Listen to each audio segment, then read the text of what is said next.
की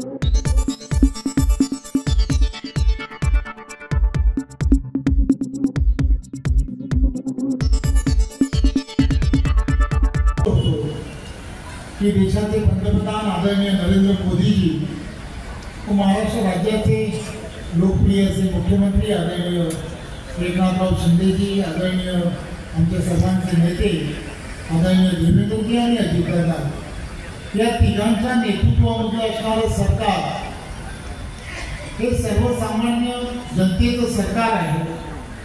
हे वारंवार त्यांच्या कृतीतून त्यांनी सिद्ध करण्याचा प्रामाणिकपणे प्रयत्न केला आणि त्याचंच एक उदाहरण म्हणजे काय तर आपण पाहिलं असेल की संपूर्ण महाराष्ट्रामध्ये आज बरोबर सार्वजनिक बांधकाम विभाग आणि या अगोदर असणारं अन्न नागरी पुरवठा हे माझ्याकडे खातं ज्यावेळेला आदरणीय मुख्यमंत्री आणि उपमुख्यमंत्री मला दिलं त्याला बरोबर आज 2 वर्ष पूर्ण झाली। या 2 वर्षामध्ये हा प्रयत्न केला की वेगवेगळ्या पद्धतीने आपल्याला नक्की महाराष्ट्रातील असणाऱ्या सामान्य जनतेला न्याय कसा देता येऊ शकतो आणि म्हणून अनेक विषयांना मार्गस्थ करण्यासाठी जे जे आवश्यक आहे ते करण्यासाठी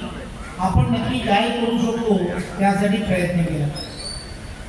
खरं तर महाराष्ट्रामध्ये असणारे सर्व रस्ते हे वेगवेगळ्या डिपार्टमेंटमध्ये असणारे रस्ते, सार्वजनिक बांधकाम विभाग असेल, ग्रामीण भागातील रस्ते असतील किंवा नॅशनल हायवे असेल, परंतु या संपूर्ण रस्त्यांपैकी जवळजवळ 1 लाखापेक्षा जास्त किलोमीटरचे रस्ते हे सार्वजनिक बांधकाम विभागाकडे येतात आणि या सार्वजनिक बांधकाम विभागाकडे असणाऱ्या रस्ते आणि त्यांना खऱ्या अर्थाने जर न्याय द्यायचा असेल तर त्यांना लागणाऱ्या निधीची फार मोठी आवश्यकता असेल आणि ही निधी आणि निधीची उपलब्धता हा सर्वात मोठा असणारा प्रश्न हा लक्षात घेता संपूर्ण महाराष्ट्रामध्ये गेल्या 2 वर्षामध्ये मला सांगायला आनंद होतो की या 2 वर्षामध्ये जवळजवळ विविध योजनांच्या माध्यमातून वेगवेगळ्या हेडमध्ये 03 असेल, 04 असेल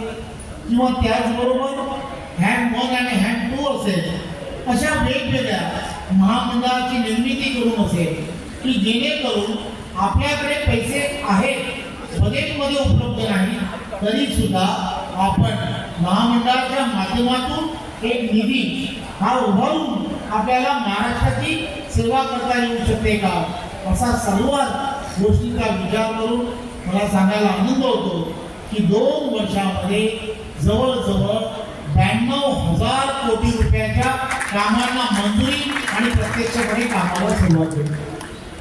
रत्नागिरी आणि सिंधुदुर्ग या जिल्ह्यामध्ये सुद्धा जवळजवळ 5.5 ते 6,000 कोटी रुपये हे विकास कामांना देण्याचं काम हे सार्वजनिक बांधकाम विभागाच्या माध्यमातून झालं। मला सांगायला आनंद होतो की कोकण रेल्वेनी खऱ्या अर्थाने परवानगीमुळे या कोकण रेल्वेचे असणारी सर्व स्थानकं की ज्याचा बाह्य भाग जो आहे त्याच्या येणाऱ्या सुशोभीकरणासाठी त्यांनी आम्हाला दिलेली परवानगी आणि पहिल्या टप्प्यामध्ये आपण 12 रेल्वे स्टेशन, मग ती आपल्याला माहित आहे रायगड जिल्ह्यामध्ये 3 रेल्वे स्टेशन, रत्नागिरी, त्याचबरोबर संगमेश्वर आणि राजापूर अशी 5 ती आणि इथे असणारी 4 रेल्वे स्टेशन, त्यामध्ये कणकवली, सिंधुदुर्ग नगरी, कुडाळ आणि सावंतवाडी अशा 12 रेल्वे स्टेशनला अशा पद्धतीने डेव्हलप करण्याचं काम हे आपण केलं। खऱ्या अर्थाने आपण सर्वांनी लक्षात घेतलं पाहिजे, आदरणीय दादांनी खऱ्या अर्थाने एक पाऊल काही वर्षा अगोदर टाकलं। हा संपूर्ण जिल्हा जो आहे हा पर्यटन जिल्हा म्हणून घोषित केला गेला। खरं तर तेव्हापासून आजपर्यंत आपण पाहिलं असेल की सातत्याने त्यांचा प्रयत्न आहे की हा जिल्हा जो आहे तो पर्यटन जिल्हा म्हणून खऱ्या अर्थाने गोव्याबरोबर आपली स्पर्धा कशी होईल आणि गोव्याबरोबर जर स्पर्धा करायची असेल देश एक आहे, परंतु तरी सुद्धा आपण गोव्याच्या अत्यंत जवळ आहोत त्यामुळे पर्यटन दृष्ट्या जर गोवा हा सदन होऊ शकतो तर सिंधुदुर्ग हा सुद्धा सदन होणं अतिशय सोपं आहे. आणि मग तुम्हाला आम्हाला सर्वांना नक्की काय करायला हवं तर आपण या सगळ्या गोष्टीकडे बारकाईने लक्ष देण्याची गरज आहे. इथलं असणारं स्थलांतर हे जर थांबवायचं असेल तर तुम्हाला आम्हाला सर्वांना विविध योजना या सामान्य माणसांपर्यंत पोहोचवणं हे अत्यंत गरजेचं आहे. पर्यटनाच्या दृष्टिकोनातून प्रत्येक विषय जर तुम्हाला आम्हाला सर्वांना हाताळायचा असेल तर एक गोष्ट लक्षात घेतली पाहिजे की गेल्या काही वर्षांमध्ये या संपूर्ण सिंधुदुर्गामध्ये आपण पाहिलं असेल की सिंधुदुर्ग जिल्हा हा महाराष्ट्रामध्ये 1 नंबरचा जिल्हा आहे.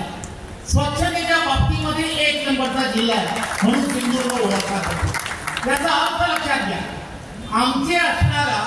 आमचा असणारा सर्वात मोठा पर्यटनाला आवश्यक असणारा जो गुण आहे तो आपल्या जिल्ह्यामध्ये आहे. आपण बऱ्याच ठिकाणी ज्यावेळेला पर्यटनासाठी जातो किंवा आपण सहलीसाठी जातो किंवा ज्या ज्या ठिकाणी जातो त्या सर्व ठिकाणी आपल्याला स्वच्छता जी आहे या स्वच्छतेसाठी बऱ्याच वेळेला अनेक पर्यटक आपली नाकं मोरडताना दिसतात. ज्या वेळेला तो पर्यटक आपल्या जिल्ह्यामध्ये थांबेल त्यावेळेला खऱ्या अर्थाने इथला असणारा आर्थिक विकास ज्याला म्हणतो तो आर्थिक विकास येणाऱ्या काळामध्ये होऊ शकतो. आणि म्हणून तुम्ही आणि आम्ही सर्वांनी हा विचार येणाऱ्या काळामध्ये करण्याची गरज आहे. आज आपण सर्वजण लक्षात घेत आहे की या संपूर्ण जिल्ह्यामध्ये आपण पाहिलं असेल की इथलं असणारं इन्फ्रास्ट्रक्चर हे अतिशय सुंदर आहे. आपण पाहिलं असेल इथे असणारी 2 एअरपोर्ट ही सिंधुदुर्गाच्या अत्यंत जवळ आहे. एक मोपा आणि चिपी सारखी 2 एअरपोर्ट जवळ आहे. त्यामुळे एक गोष्ट लक्षात घ्या, या सर्वाचा कुठेतरी येणाऱ्या काळामध्ये आपण फायदा घेणं हे अत्यंत गरजेचं आहे. तुम्हाला आम्हाला सर्वांना एक नवीन विचाराने पुढे जाणं हे अत्यंत गरजेचं आहे. सिंधुदुर्गाची ओळख ही तुम्हाला आम्हाला सर्वांना बदलण्याची गरज आहे. इथल्या असणाऱ्या प्रत्येक प्रोडक्ट हे सामान्य जनतेपर्यंत नाही तर जगाच्या पाठीवरती नेण्यासाठी तुम्हाला आम्हाला सर्वांना काम करण्याची गरज आहे. आदरणीय दादांच्या दूरदृष्टीमुळे हा जिल्हा हा पर्यटन जिल्हा म्हणून घोषित झाला आहे. त्याला एक वेगळी ओळख तुम्हाला आम्हाला सर्वांना मिळून करायची आहे. मला खात्री आहे की त्यांच्या नेतृत्वामध्ये आणि आदरणीय पंतप्रधान नरेंद्र मोदीजींच्या नेतृत्वामध्ये हा विकसित जिल्हा म्हणून तुम्हाला आम्हाला सर्वांना पुढे जायचं आहे. धन्यवाद. जय हिंद, जय महाराष्ट्र.